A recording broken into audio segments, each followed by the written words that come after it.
It is a strange thing how little, in general, people know about the sky. It is the part of creation in which nature has done more for the sake of pleasing man, more for the sole and evident purpose of talking to him and teaching him, than in any other of her works, and it is just the part in which we least attend to her. John Ruskin.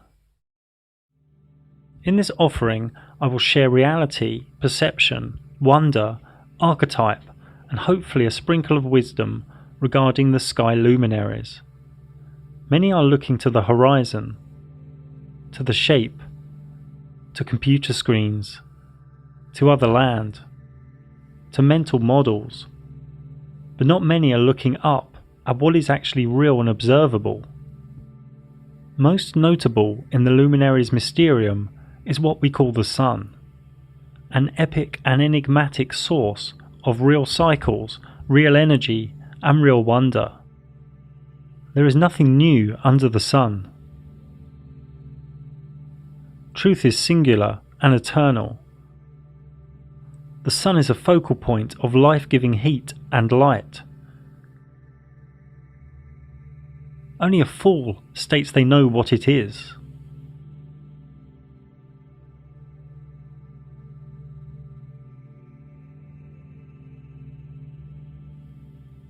The close sun within our realm makes one full westward revolution every 24 hours,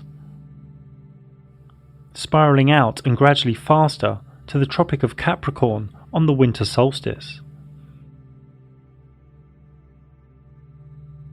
and spiralling in and gradually slower to the Tropic of Cancer on the summer solstice, thus giving us the seasons. Looking to the west, we can see a sunset move slightly to the right, curving around on its path. And close to the summer solstice, in northern Norway, we can see the sun never sets to the observer.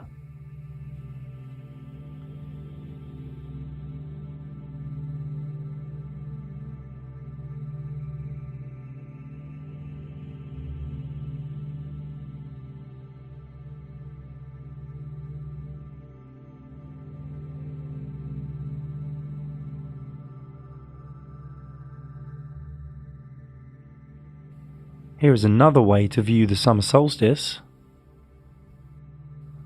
The smaller dome here is a human's observable area, and the larger dome could be presented as a flat sky. This is still an unknown. Here is another way to look at the equinoxes.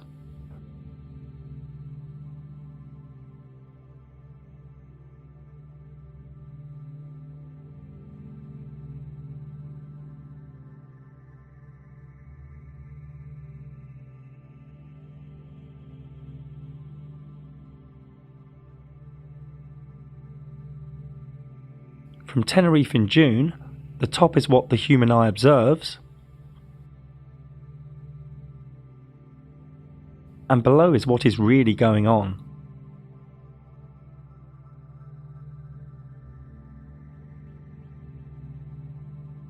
The analemma is where one takes a photo or plot point of the sun at the same time of day, from the same location, over a year. This is from Hong Kong in the Northern Hemisphere, and there is a bigger loop for when the sun is in the Southern Hemisphere, because the sun covers more distance there in its orbit. This clearly shows that the orbit of the sun expands and contracts. It matters not if the analemma is taken from the equator or from the Southern Hemisphere either. The southern loop is always bigger, as one would expect. Here in Stellarium, I have set the time to 5 PM in Europe, faced southwest, and turned on the ecliptic, which is the sun's path. When we keep jumping 24 hours ahead, we can see the sun has completed one orbit each time, and in late May we can see it's getting higher in the sky towards the summer solstice on the 21st of June, and then starts to go lower in the sky towards the winter solstice in December. Don't let anyone sell you the 23 hours and 56 minutes a day nonsense.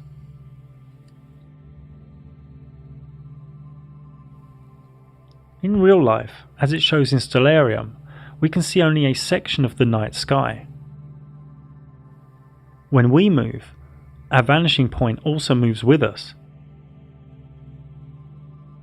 And therefore, what we can see in the sky moves with us too.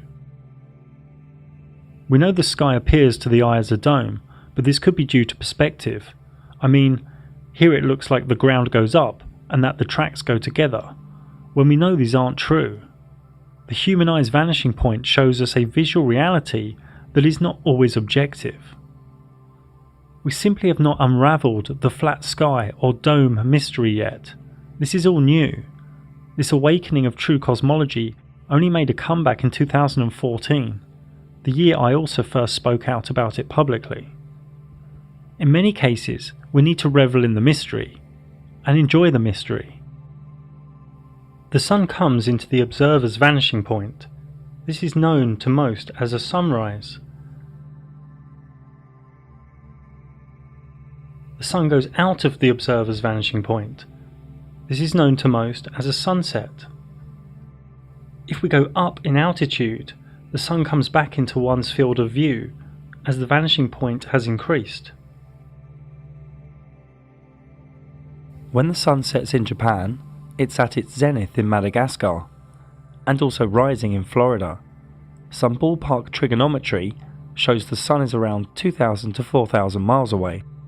Well, that is, if it is an actual thing within the rules of known physics, which it possibly isn't. Now, these sunrises and sunsets often appear as different sizes. This is due to one or more of the following: the observer's position, land contour, sea temperature, atmospheric haze, and atmospheric temperature. So how high is our sun? We have seen evidence of localized hotspots.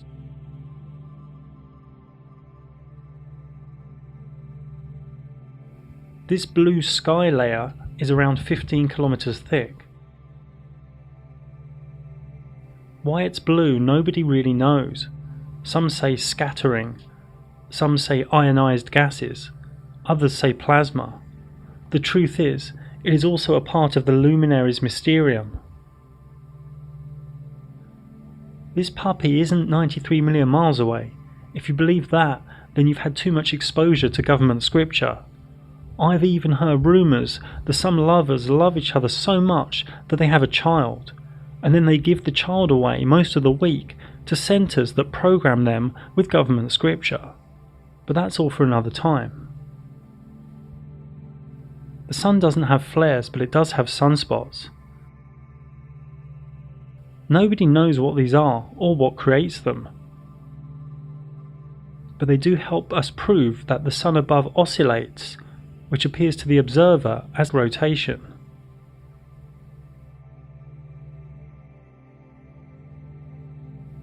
The actual light of the sun does many wondrous and irrational things, near impossible to work out logically. Here is the model for sunlight observation for various months.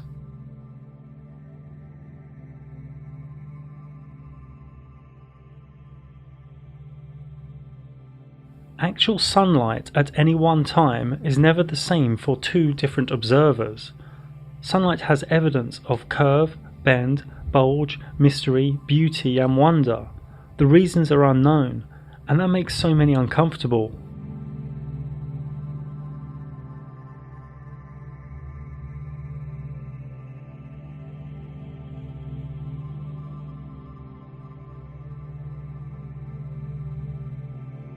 We don't even know if it is really an object.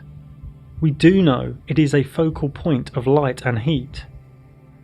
For me, it is probably intelligent consciousness in some way, maybe half in this reality and half in another. It could just be far beyond our comprehension altogether, a reflective or geometric masterpiece of spiritual consciousness, a luminary of the Mysterium. The sun has been worshipped and measured for aeons. The Aztec sunstone calendar marks our present world as the fifth sun to them. The Aztecs saw themselves as the people of the sun, whose divine duty was to sacrifice blood to provide the sun with its nourishment. In India, the Konark Temple of the Sun in Orissa, from at least 2000 BC, has complex and intricate sundials. These 24 wheels use complex and detailed shading and measures a magnitude of different units of time and cycles, mostly from sunlight. All around the world there are symbols for the sun, and temples aligned to the sun, marking the solstice and equinox. Astrologically, the sun represents one's basic personality, ego, and outward vitality. It rules the star constellation of Leo. There are many sun gods all around the world, from Egypt to India, and to the current Jesus archetype in Christianity. Now, much of Christianity is about the sky luminaries, known as astrotheology. Jesus is the Son of God, the sun that travels through the 12 zodiac signs. 12 disciples he travels around with, 12 brothers of Joseph, 12 tribes of Israel. The Last Supper painting by the alchemist Da Vinci shows all the zodiac signs having the Last Supper of the year before the crucifixion of the sun in November, after the kiss of death by Scorpio, Judas. The birth of Jesus on the 25th of December is when the sun rises from its lowest point of the year. The sun is born. Now, these stories you can find in other sun deities that are much older than Jesus. The Roman Emperor Constantine, pretty much the founder of Christianity, was a sun worshipper, even after he gave Christianity to the masses in the early 4th century. He also changed the day of worship from the Sabbath to Sunday. The sun was a big part of the secret recipe for the Hermetic alchemists, for the creation of the Philosopher's Stone. And it sits at the centre of the Kabbalistic tree of life. In the Srimad Bhagavatam, it states in 11.22.31, "Sight, visible form, and the reflected image of the sun within the aperture of the eye all work together to reveal one another. But the original sun standing in the sky is self-manifested. Similarly, the Supreme Soul, the original cause of all entities, who is thus separate from all of them, acts by the illumination of his own transcendental experience, as the ultimate source of manifestation of all mutually manifesting objects." Democritus, in BC, said a quote that will help us as we continue through the other luminaries. "It will be apparent that it is difficult to discern which properties each thing possesses in reality." The moon is the other large luminary in the sky. It has always been an enigma. It has always been worshipped, and its energy through its mystical phases affect much life in this reality. A mystic once said, "Look at the moon in the sky, not the one in the lake." Another said, "Moonlight drowns out all but the brightest stars." A Taoist author once said, "The moon does not fight, it attacks no one, it does not worry, it does not try to crush others, it keeps its course, but by its very nature, it gently influences."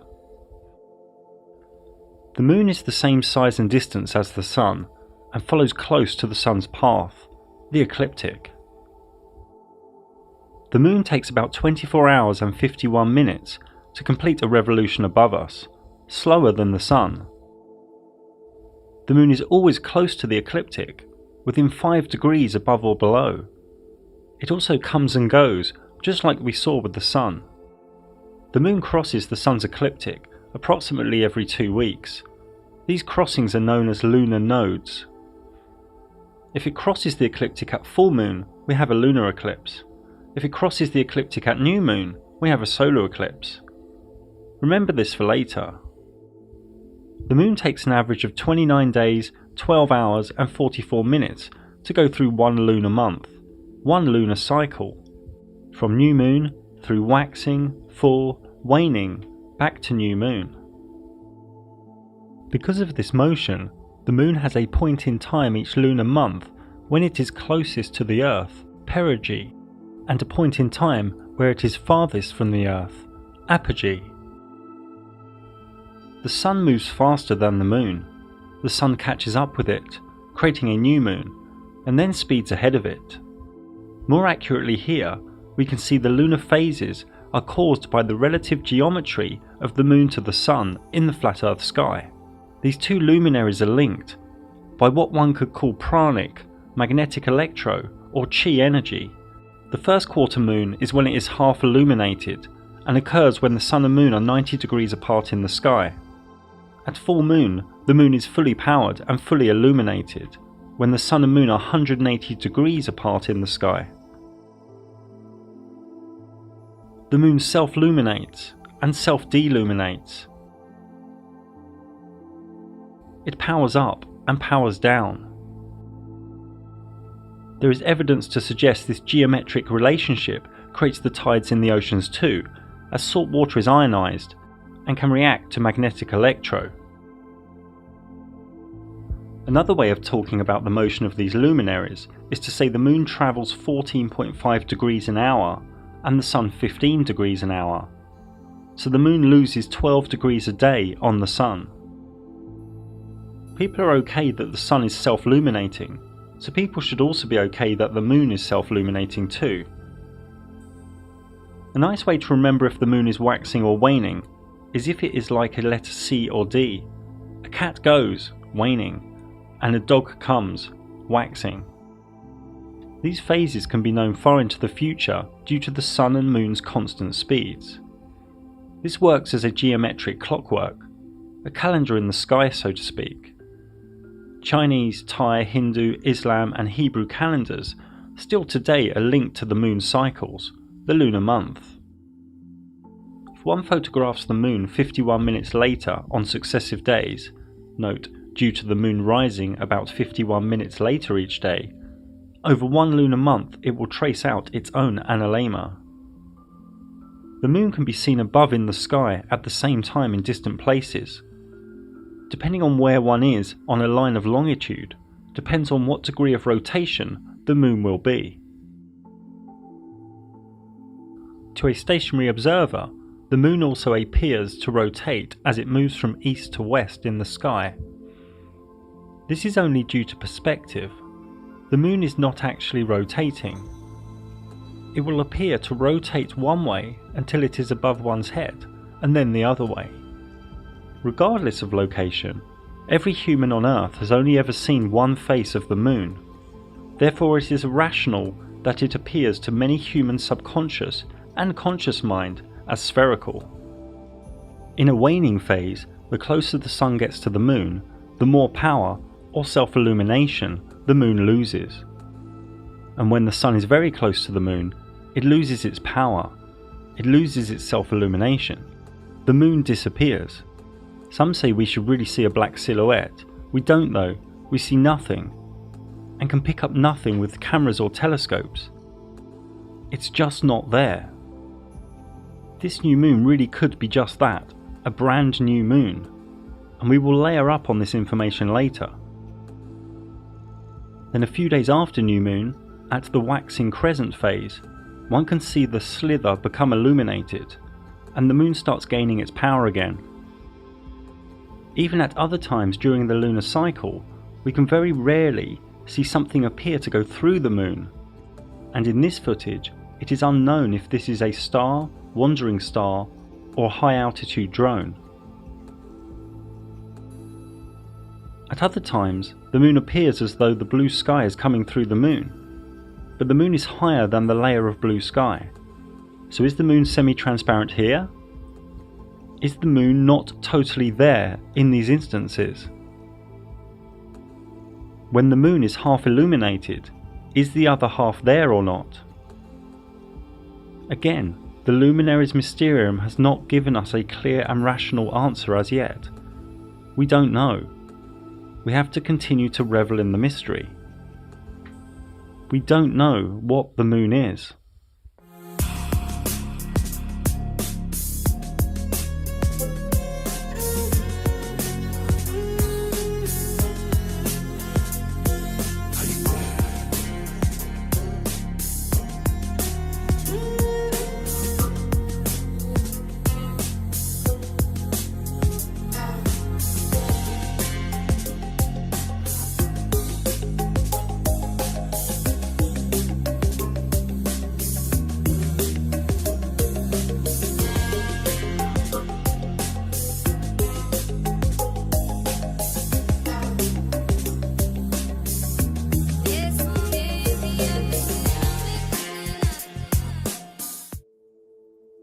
We don't know what craters are.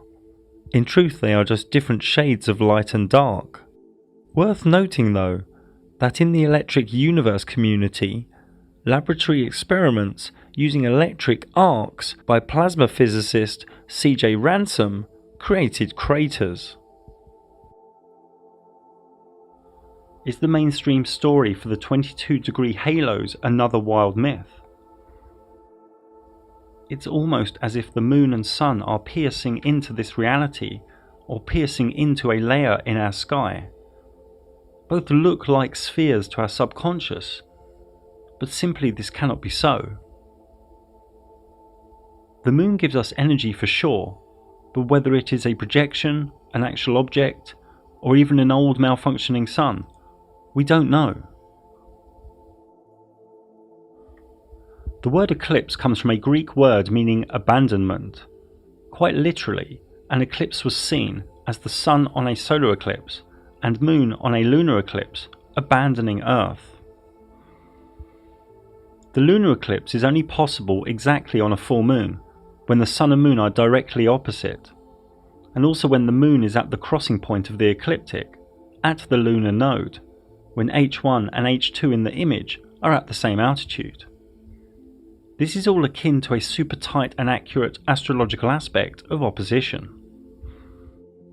Any solar year has a minimum of 4 eclipses, 2 solar and 2 lunar, and it is possible to have up to 6 or 7 eclipses in a single solar year. The moon is full, fully charged, and then it loses power, preparing energy, retracting. Then it sparks, surges, pulses. The moon becomes reddish as it continues its potent energetic link with the sun. A pranic or magnetic electro handshake with the sun. Blinking, flickering. It seems to be a reset of sorts, or more wildly, a malfunction or false kickstart of an old sun trying to recharge itself, and then it regains power. The lunar eclipses are seen where it is night time, and over a massive land space with the same intensity. They last for a few hours, much longer than the minutes of a solar eclipse. The change in colour during a lunar eclipse is seen simultaneously by people in different continents, and because of this, the obstruction theory from old Vedic myth is impossible. The theory that it is obstructed by another celestial body, such as Rahu, Ketu, Shadow Planet, Mount Meru, Black Sun or Lilith, is easily debunked, as it would only be visible in a small location. You see, with this lunar eclipse, any obstructing body would be huge, many times bigger than the moon. The solar eclipse has caused fear and been associated with myth, legend and superstition throughout history. Even today, an eclipse of the sun is considered a bad omen in many cultures. Esoterically and astrologically, I would say never make a big life decision near or on an eclipse, only unless you really know what you are doing with bringing the energy down and harnessing it. Predicting eclipses has been going on for millennia too, as early as 600 BC by Thales. Saros astrology can predict eclipses, and this goes back to Chaldean and Babylonian astronomers. A solar eclipse is only possible exactly on a new moon, when the sun and moon are directly together, and also when the moon is at the crossing point of the ecliptic, at the lunar node, when H1 and H2 in the image are at the same altitude. This is all akin to a super tight and accurate astrological aspect of conjunction.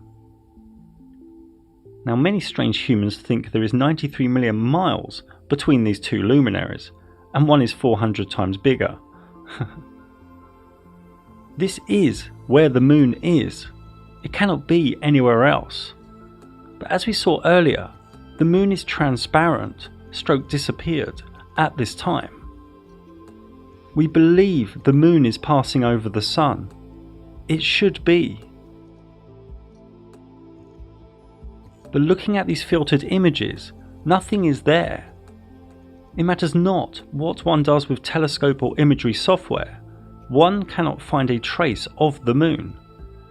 It is as though the sun eats itself. It's really important you understand the moon is not there. Then you might wake up to the magic and mysticism of this realm we are in.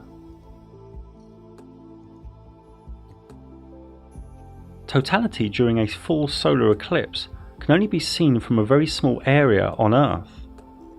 This area is usually about 100 miles or 160 kilometers wide, and about 10,000 miles or 16,000 kilometers long. Areas outside this track may be able to see a partial eclipse of the sun. This thin strip is pure flat Earth truth, as a shadow is never smaller than the object casting it. Many think the Vedic dark luminary of Rahu covers the sun. Rahu, the god of darkness, the black sun, the shadow planet.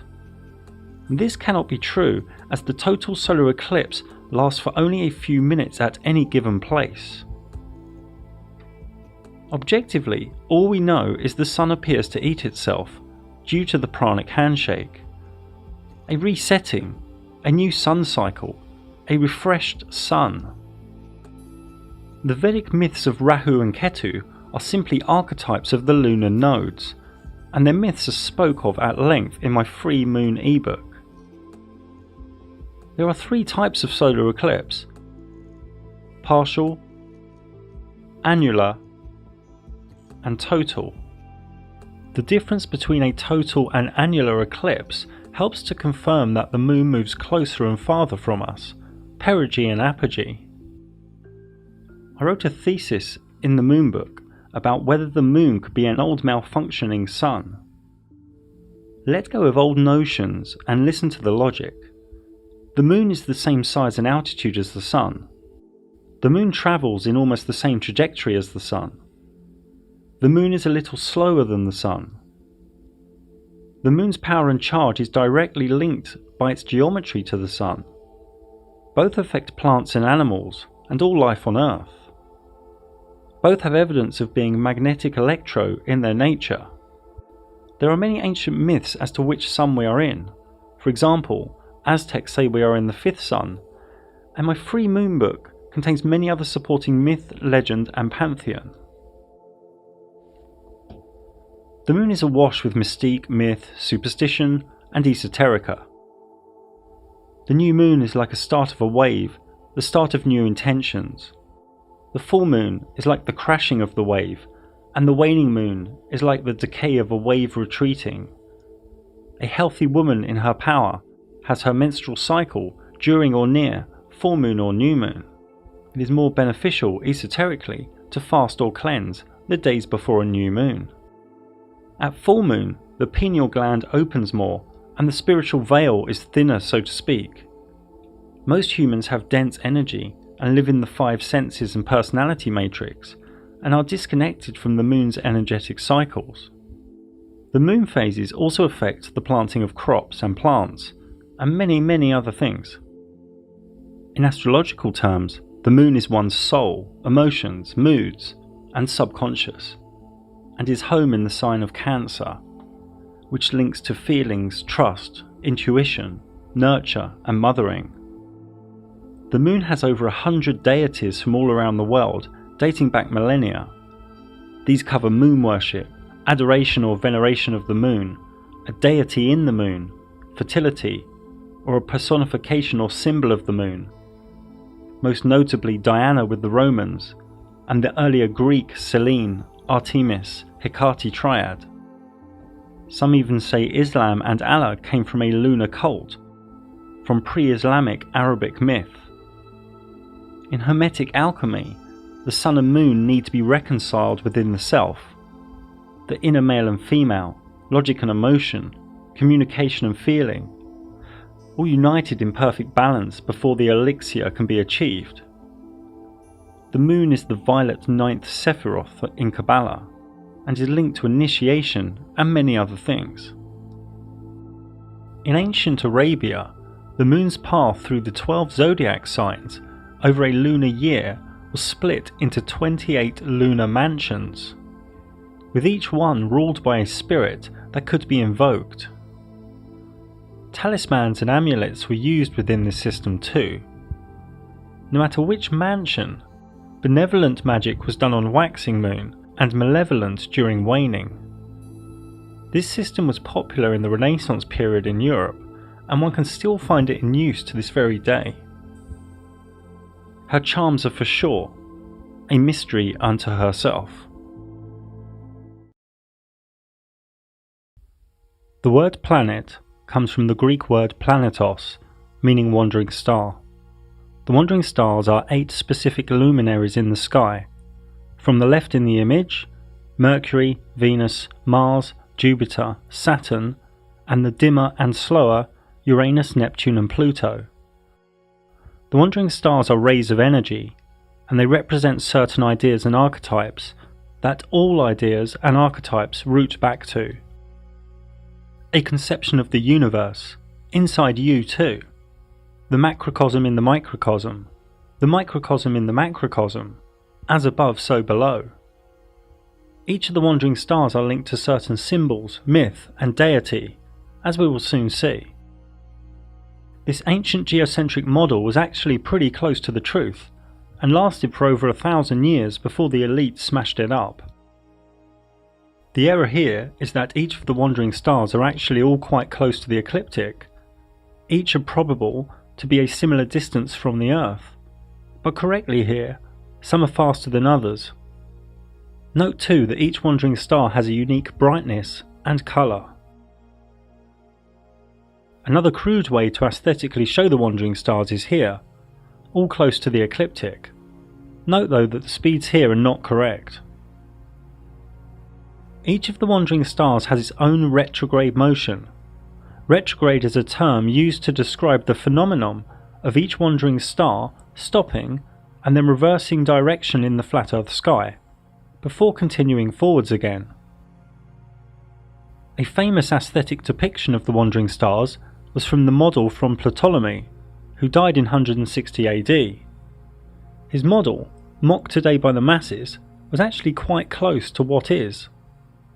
This model is close, but each wandering star is actually close to the ecliptic, less of a distance between them.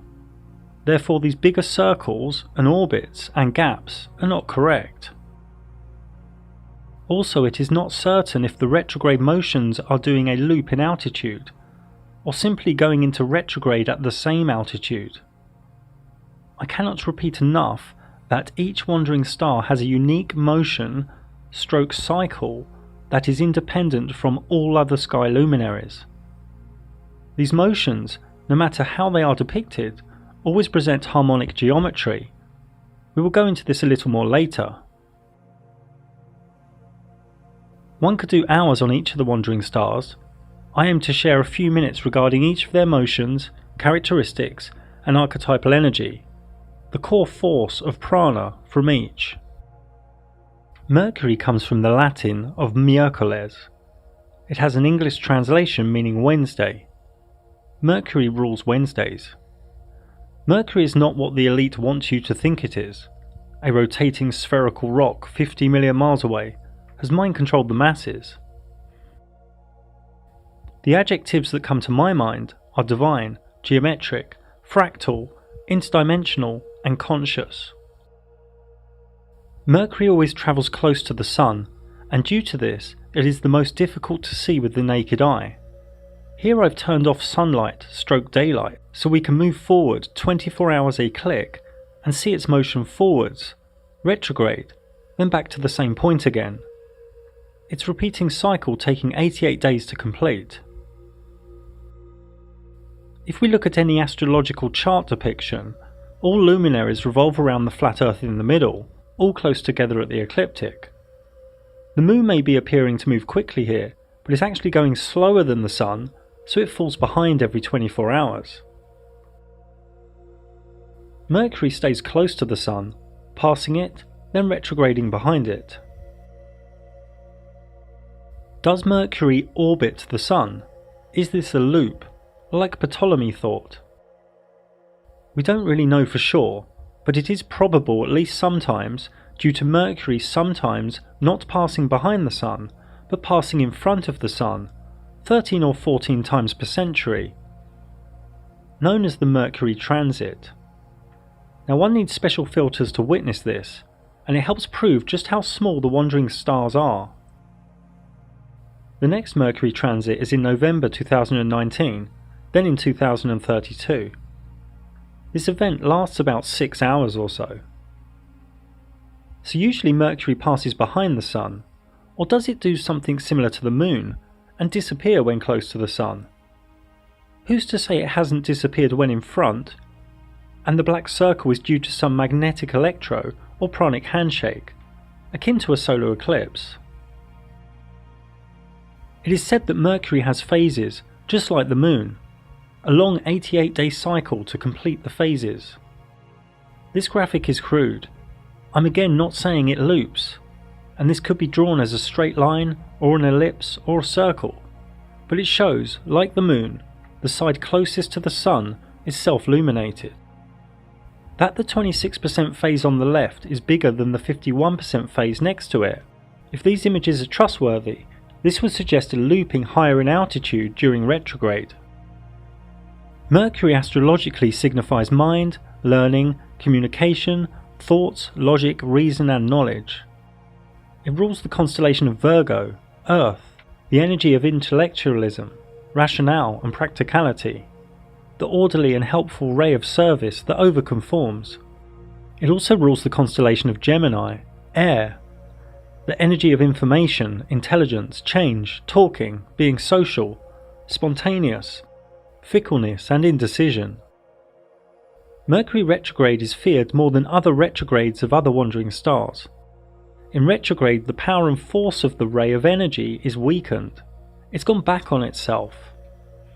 In Mercury retrograde, electrics can play up, communication and contracts can be delayed or have misunderstandings. It's a time to back up, re-look at things, and not to start big new projects, sign new contracts, or to buy new electrical goods, properties or vehicles. The most notable deities and archetypes linked to Mercury were the Roman god of wealth, word and commerce. Also Hermes, the Greek god of alchemy, born from Thoth, the Egyptian god of writing, knowledge and the Emerald Tablet. In Kabbalah it is the 8th Sephiroth, and linked to many other things. Venus is from the Latin word Viernes, meaning Friday. Venus is far from what your local gatekeeper school science teacher thinks.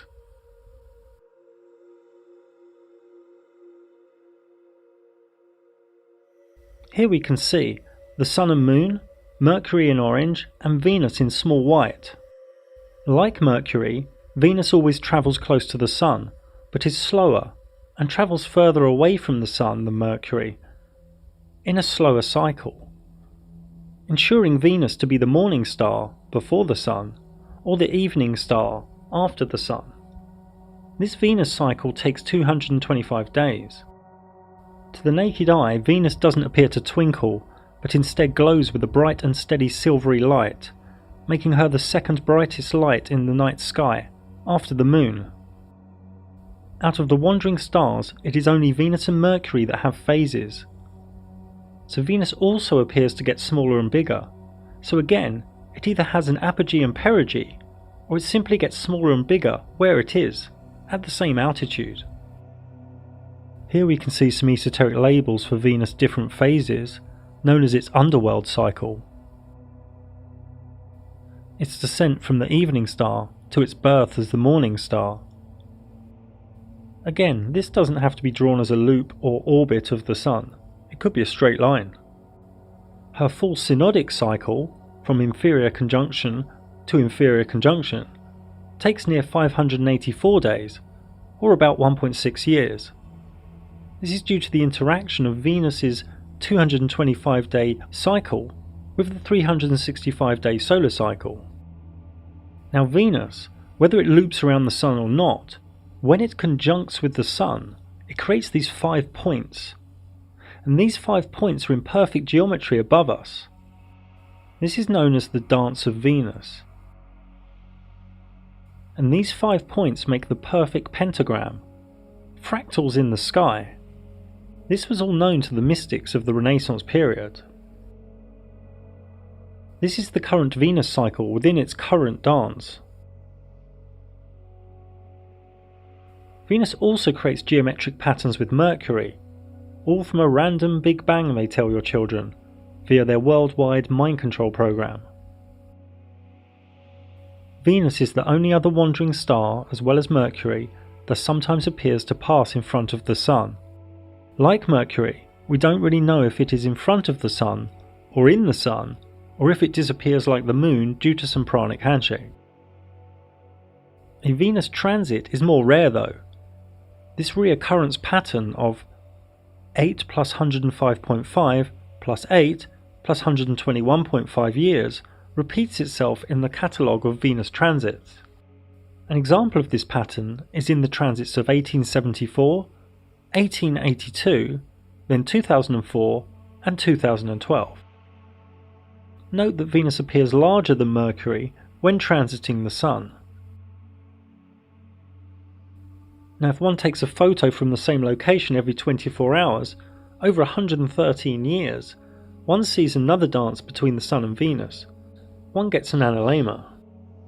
Here is an analemma from Venus and Mercury.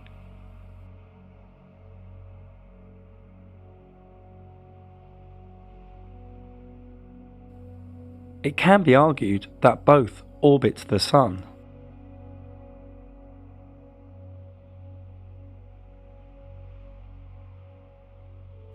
But it may not be the case. Look here. This dot is moving in a simple elliptical path.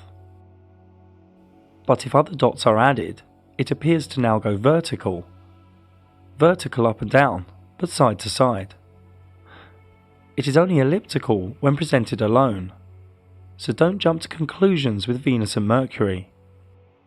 Venus astrologically signifies aesthetic beauty, romance, courting, relationship dynamics, gentle harmony, grace, and the sensual feminine.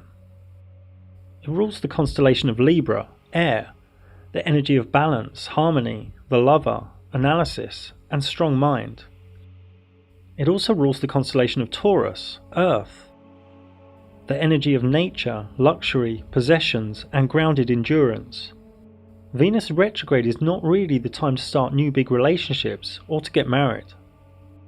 Linked deity and archetype include Isis, Aphrodite, Cleopatra, and the Roman goddess Venus. In Kabbalah, it is the 7th Sephiroth, and this tree of life is many things, including a meditative glyph and a table of classification, where every myth, herb, gemstone, scent, and deity ever known will find its rightful place upon the tree, in a Sephiroth or in one of the 22 paths. The old Mayan Dresden Codex was all about accurately measuring Venus cycles, and on the last page depicted a cataclysmic flood. Mars, Saturn and Jupiter are less complex. They simply move around the ecliptic with no care for the Sun or any other luminaries. They each sometimes go retrograde too, but no phases and no transits. Luminaries in the sky, simply doing their own thing. They say Mars has 2 moons, Jupiter 64, Saturn 62, but there is no evidence these are moons. We can just see a few small luminaries in the sky that hang out with a bigger luminary. There is also no evidence of any rings at Saturn.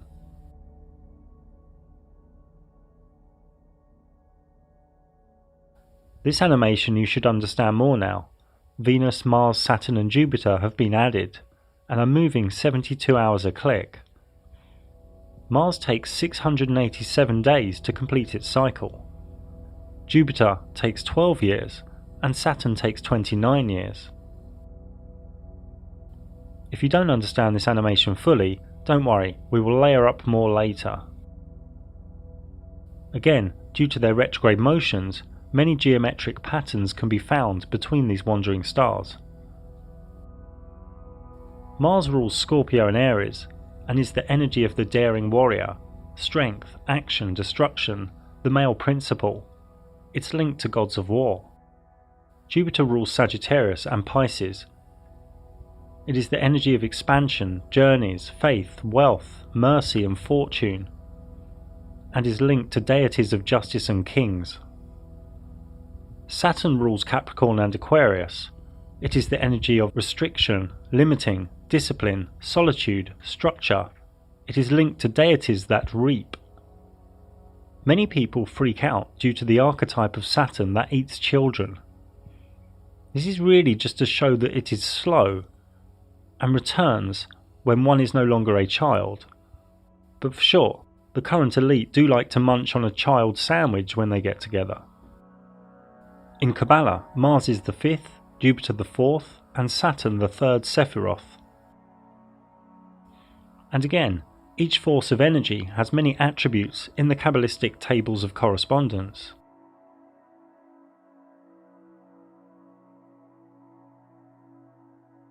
I'm old school and don't really care too much for Uranus, Neptune or Pluto. They are so dim and slow, and they were only discovered in recent centuries. They say Uranus has 27 moons, Neptune 13 and Pluto 5. Again, just tiny lights in the sky that hang out. These three generational forces simply move around the ecliptic super slow. Uranus takes 87 years, Neptune 165 years, and Pluto 248 years to get back to the same place, on the ecliptic. To complete their cycle, to get back to the same place on the ecliptic. They are known in the matrix as outer planets, but in reality they are simply dimmer and slower, and there is no evidence they are further away. Due to points of retrograde over tens of thousands of years, Uranus and Neptune will do their own geometric dance. Uranus is the energy of rebellious change, freedom, revolution, and awakening. Neptune, the energy of dreams, mystic awareness, and idealism. Pluto, the energy of subconscious forces, death and rebirth, power, obsession, and truth. There is a whole host of geometry in the sky when looking at various combinations of wandering stars, but no evidence of spheres, rocks, gas giants, light years, or any other of the government fairy tales. The wandering stars are each magnificent and radiant forces of energy that contain the human psyche and our subconscious archetypes. The wandering stars have many tables of classification and attributes.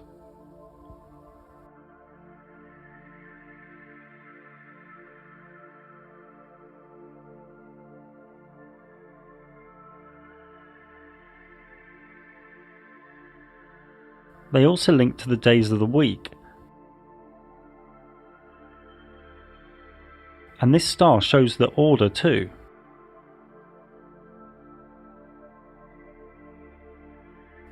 Now, in the time of alchemy, Greek mystics, and then the Renaissance period, many mystics created art of what is known as the celestial spheres.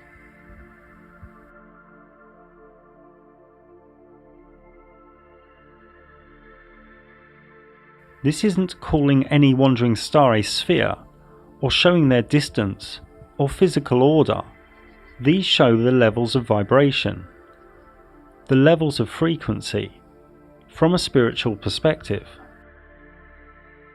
They always take the order Earth, Moon, Mercury, Venus, Sun, Mars, Jupiter, Saturn, the firmament of fixed stars, then into the world of divinity, the premium mobile,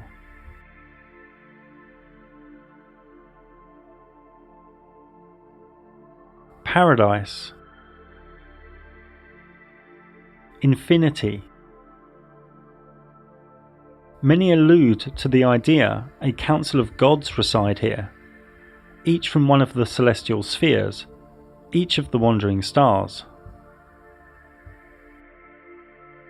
Through the celestial spheres, into heaven. Even Dante alluded to this in his cosmology. As did Robert Flood. But what does this all really mean? This is all Kabbalistic, the soul's journey to Godhead while within the body, within the same carnation, starting at 10, the 4 elements on earth, up to 1, the Godhead. In Kabbalah, when we actually see a wandering star with our eyes, for example Jupiter, this is the densest of the 4 worlds within that luminary. There are another 3 levels of vibration spiritually for each wandering star that the eyes cannot see. And Kabbalah uses these forces as a climbing frame and roadmap, so to speak. Many of you have fear of this information and call it bad, but Kabbalah and rays of energy in this realm are neither good or bad, they just are. The key is really the individual's own level of purity. I go into this much more in a book I wrote over 10 years ago now. Now, Cornelius Agrippa was a German theologian and Christian mystic. He wrote the Arbitell in the early 1500s. In his system, he created a clean and divine way, using the correct day and planetary hour, of having commune with the God force from each of the celestial spheres, from each of the 7 sacred wandering stars, also known as the Olympic spirits from ancient Greece. These are like the one thing on a lower arc. They are fragmented aspects of its power. The Arbitell tells us that Olympic spirits, well, gods that rule the wandering stars, inhabit the firmament, which was the air and regions of space that held the stars together. The job of these gods is to declare destinies so far forth as God allows them.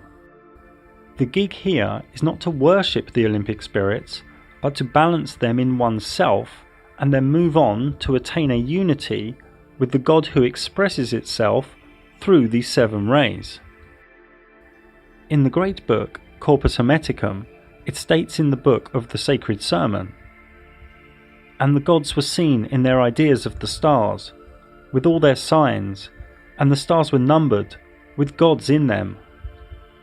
Also, "And heaven was seen in 7 circles, its gods were visible in forms of stars with all their signs, while nature had her members made articulate together with the gods in her, and heaven's periphery revolved in cyclic course, borne on by breath of God." Now for me, one reason for the NASA mind control and fake cosmology is that they really don't want people knowing this stuff. They even have so-called truthers, spiritualists, religious people and New Agers against this information too, cowering in fear, unable to objectively research. You see, this magical realm we are in, if known by the masses, would bring their whole physical-based system of control, greed and selfishness down in no time at all. So they spend hundreds of billions of dollars bringing everything into the dense physical. They are hiding divinity every way they can. You see, people walk past a statue of Michael or Mary, no problem. People put a priest between them and God, no problem. But talk about the gods within the celestial spheres, the Olympic spirits, and people freak out. The levels of conditioning are far beyond what is rational. And where do you think the Olympic rings came from?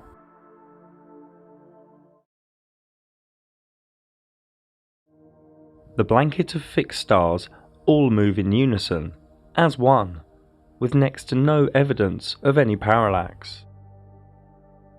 The blanket of stars are probable to all reside at the same altitude, behind and higher than the wandering stars,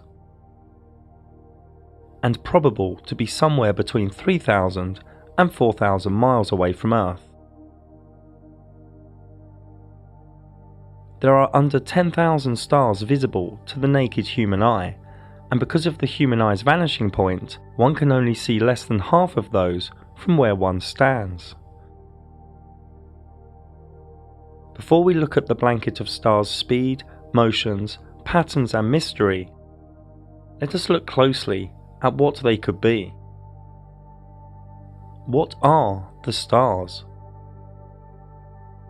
We don't have the correct labels in our vocabulary.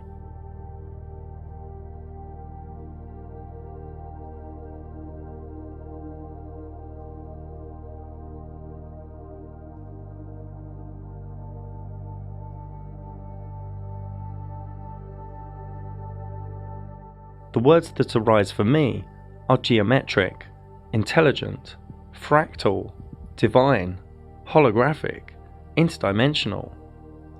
Some even appear as diamonds. Some hollow.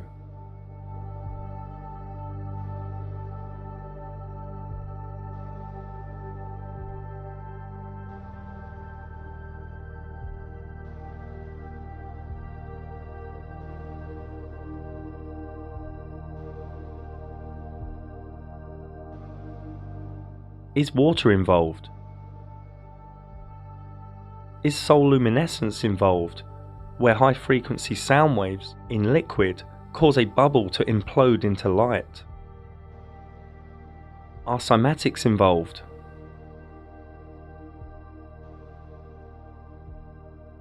The language of resonant frequency?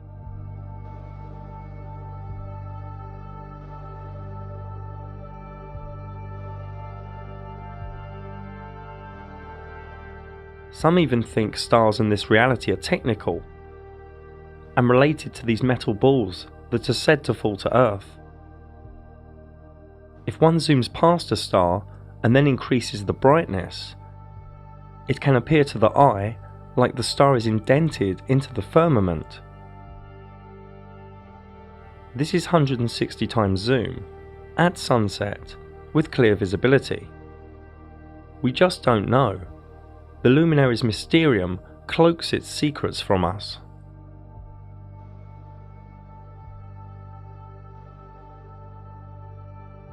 The blanket of stars revolve around Polaris, the North Star above the central North Pole.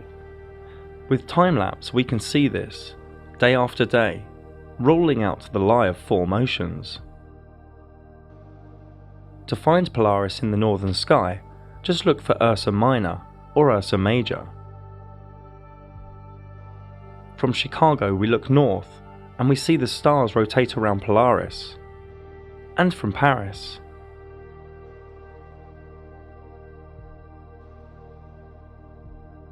And from near Japan.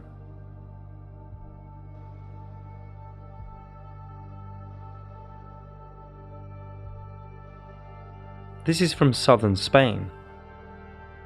The stars complete one cycle, stroke one revolution, every 23 hours, 56 minutes and 4 seconds, making them a little faster than the Sun, with the Moon being the slowest of the three. Here is a macro way to present these northern star trails.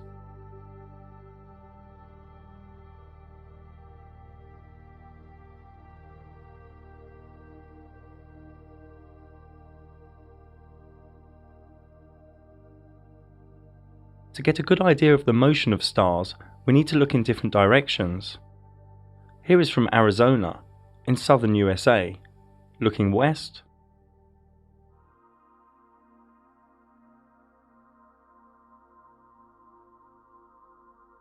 looking east,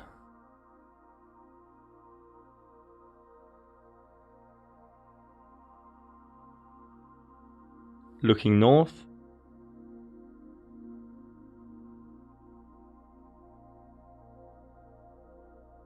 and looking south.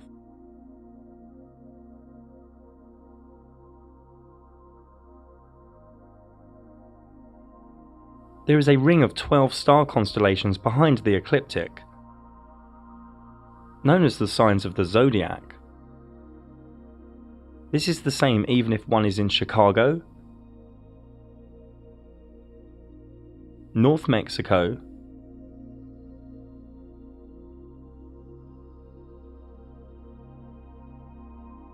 southern Chile, or anywhere on Earth.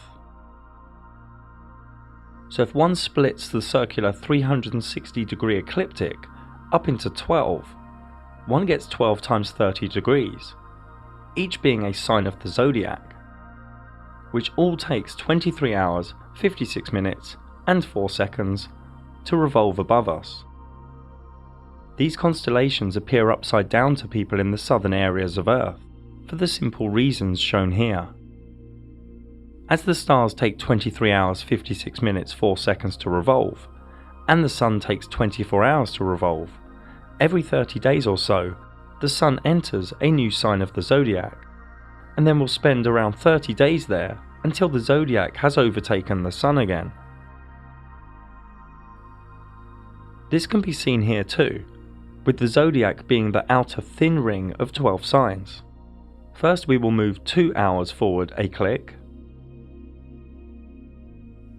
Then if we move 10 days forward a click, we see the zodiac speeding ahead, so the Sun therefore travels through the 12 signs of the zodiac over a solar year.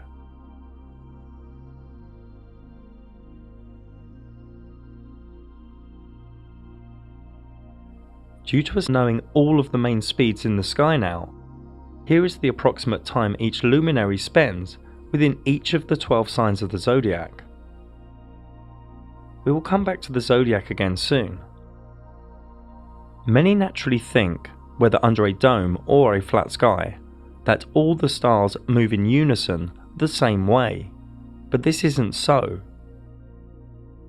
South of the equator, an observer can see a wheel in the sky to the south, spinning in the opposite direction. And here are more examples.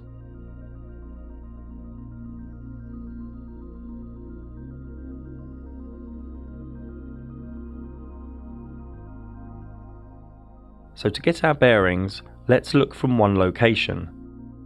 New South Wales in Australia. Looking west,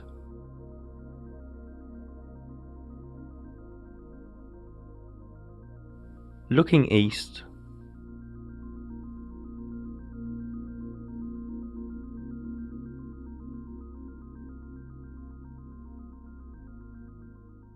looking north, where Polaris is too far away from the observer's vanishing point, and looking south.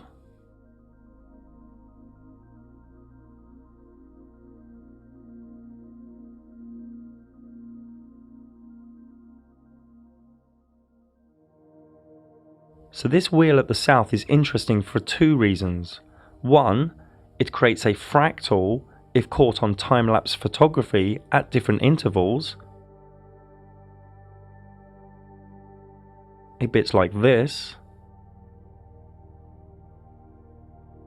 And 2, because at 3 different locations on Earth, the exact same southern wheel can be observed in the sky.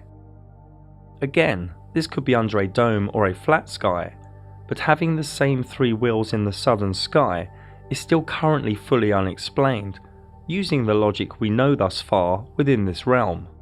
Some say reflective duplication. Some say it is the North Stars refracted, reflected, or warped in some way. Others say perspective, but super interesting and relevant is that this southern wheel also takes 23 hours, 56 minutes and 4 seconds to revolve. We just don't know all the answers to the Luminaries Mysterium. The precession of the equinox is a real phenomena. Over 26,000 years, the whole blanket of stars completes a tiny wobble, ensuring that the exact point above the north celestial pole moves in a small, super slow circle. This is all known as the Great Year. If we go as north as possible on Earth and look up with the equatorial grid on, Polaris is at the centre. Now if we turn the azimuthal grid on, we can see Polaris off-centre.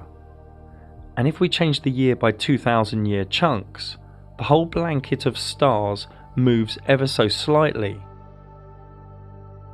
The Earth isn't moving or tilting or wobbling, it's the blanket of stars moving.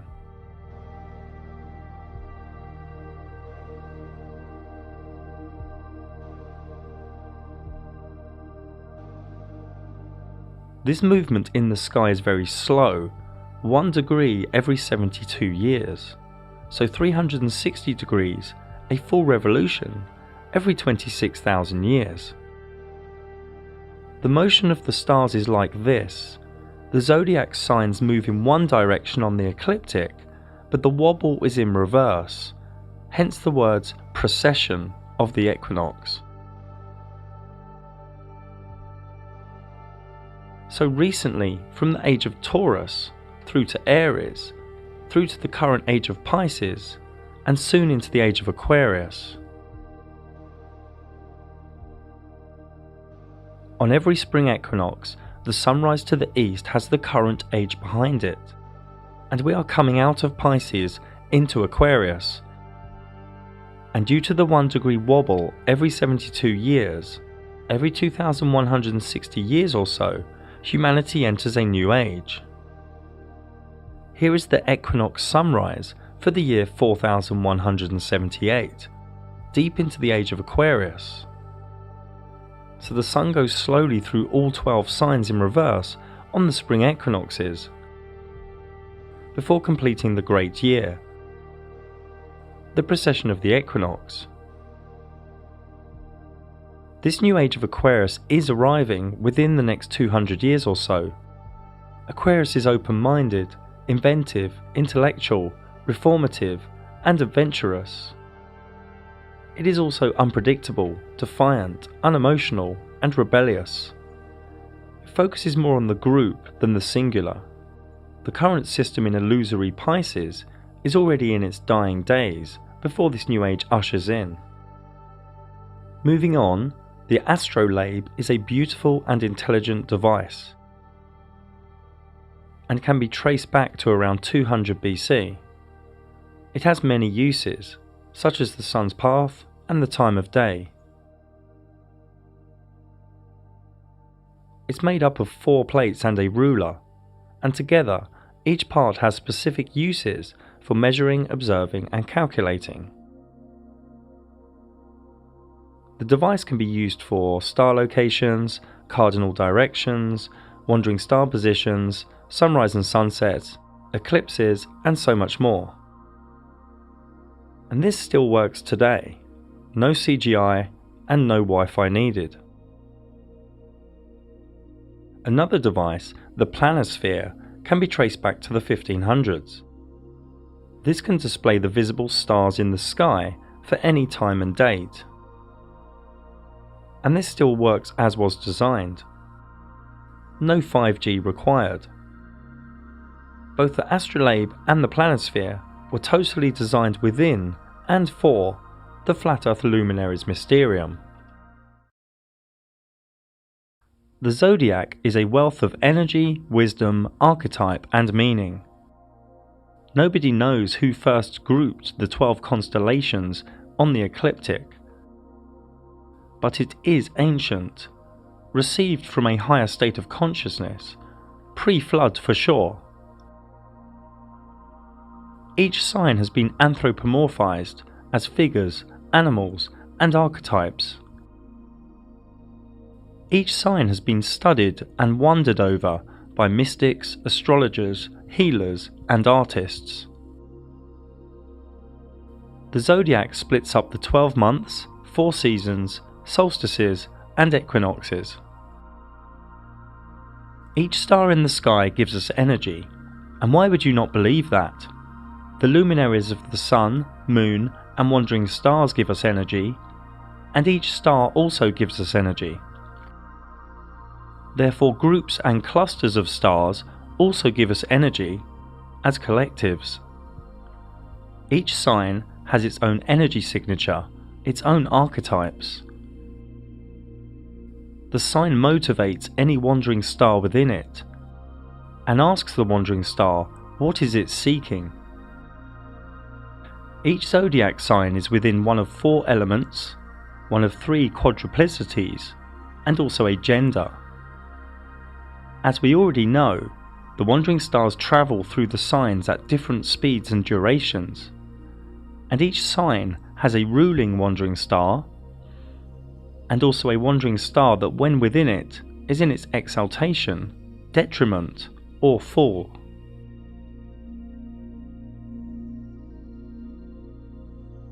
What zodiac sign a wandering star sits in is key to how the wandering star is filtered, how the ray of energy plays out, how it functions, how it's motivated.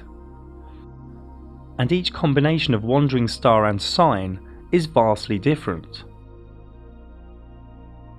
You should understand most of these symbols now. Think of each wandering star as a function of the psyche within all human beings. Think of each zodiac sign as the location of what the particular psyche function is seeking, how and where it will play out. So this is what astrology is, the wandering star and the zodiac signs in constant movement behind the ecliptic. And their infinite amount of combinations allow for luminology/astrology to be achieved, recorded, projected and practiced. This is a repeatable science. Edgar Cayce once said, "The signs of the zodiac are karmic patterns, the wandering stars are the looms, the will is the weaver." The aspects are some specific geometry between the wandering stars on the circular ecliptic. Each human has a unique personal astrology chart for the moment he or she was born, a natal chart, or soul blueprint. This natal chart holds one's talents, challenges, emotional and communication dynamics, evolution, and much more within it. The energies of the 12 signs are already within each human being, but each human being has a different balance of them, with amplifications and gaps. The evolutional quest is to be a perfect balance of all 12, all radiating in their best octave. Remember, all 12 signs and all the wandering stars each have a specific energy. When an energy is too amplified or overpowered, it spills into shadow traits. Each of the energies can also be latent, weak, or underpowered in one's chart. The natal chart really yields gnosis on the self. Each day, the different permutations of geometric aspects in the sky and the combinations of energies in the sky all create flux in this reality. It gets human dynamic and interaction in this reality moving and changing. If one overlays one's natal chart with today's sky chart, or tomorrow's, or next week's, or any date or time in the future, one can see what energies are at play and navigate that moment, or that hour, or that day, whether it be a meeting, or a wedding, or a new project. And the elite really don't want you to know this stuff. But Wall Street, governments, and the military all use this science of the sky. Remember, astrology is not something to live underneath or fear. It is a tool. We all have free will and can each swerve, dark, or ride any coming energies. The sky is the engine room of this reality. Astrology is a finger pointing at reality. Now, Western mystics studied astrology deeply and knew how to understand and interpret the sky, how to bring the macrocosm down to the microcosm in a multitude of ways.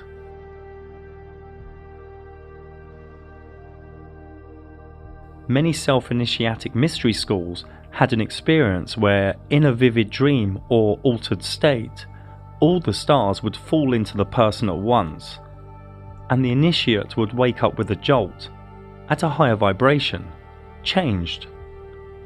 You may think this is folly, but this is real. The zodiac signs are also related to the tarot, the major arcana. And each third of each sign is assigned to a minor arcana. both are shown here. The profane think tarot is just for divination, but the tarot energies are forever present through the sky, through time, fitting like a glove to the energies of luminology. It might be wise to ask yourself why astrology is not taught at colleges or universities. I have had over 100 Flat Earth astrology clients, and for a deeper look into the changes Flat Earth brings, plus more about signs, aspects, orbs and houses, please see my dedicated video on this same channel. There are Flat Earth zodiac clocks and zodiac symbolism all around old European churches, so it's a little bit strange that many modern day Christians look at astrology as something bad. So sit back and take in the next minute or so.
We still need to cover some of the other luminaries in the sky, ones with wild stories within the zombie matrix.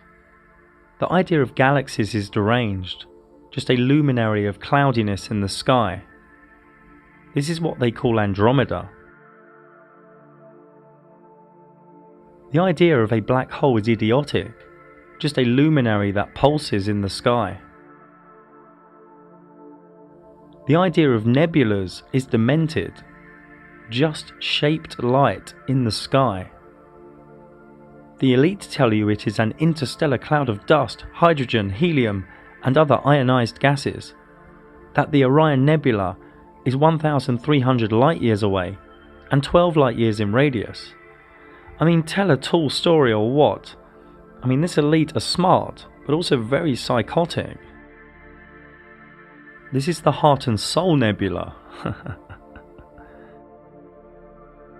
A comet is simply a cyclic luminary in the sky with its own cyclic path, with no care for the ecliptic.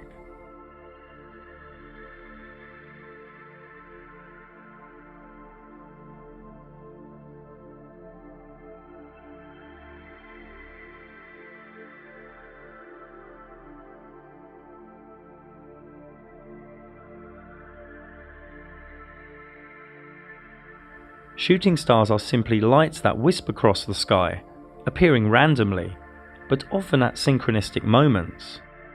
These are not meteorites. There is no evidence of these so-called meteorites ever landing on Earth. If these were real, every month or so a house or a building would be destroyed. The very rare and very dodgy articles from the Smithsonian Institute, which have previous if you know my work, and other mainstream news agencies don't really give us any hard evidence.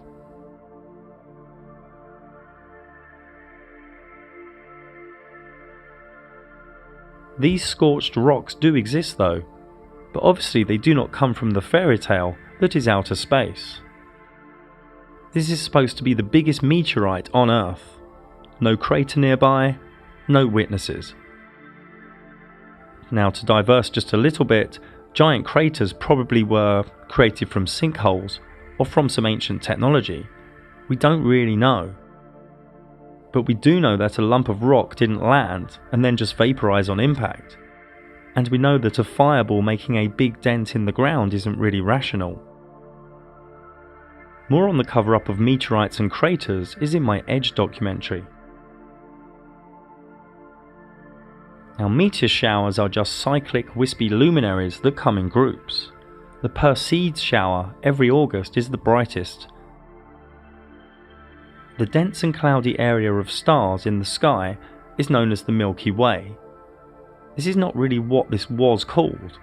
This was called the Great Rift, or the Dark Rift, by different people all around the world. I did a whole documentary exploring some of the ancient myths and knowledge surrounding this area of the sky luminaries. Feel free to check it out. The Northern Lights are highly probable to come out of the North Centre. We don't know what they are, but they must be linked to magnetic electro and /or divinity. The light pillar phenomena occurs rarely and randomly where it is cold. The story of ice and optics doesn't work for me. Going full cult scientism on divine beauty is fool's work. The sky is a giant calendar. The sun tells the time, the moon tells us the day, and the stars tell us the months and years. We live inside a beautiful realm, a perfectly designed timepiece, with mathematics and fractals within its fabric. The sky is the only real tangible calendar. What else is there to live by? The toxic Gregorian calendar the Catholics fed you? Dates your boss tells you? Days of celebration your governments tell you? Or is it wiser to live by the energies and events in the sky, the dance of the luminaries, the art of astrology, which is happening above your head, and you don't give it a moment's thought because you've been conditioned not to care or wonder or contemplate? This realm is divine.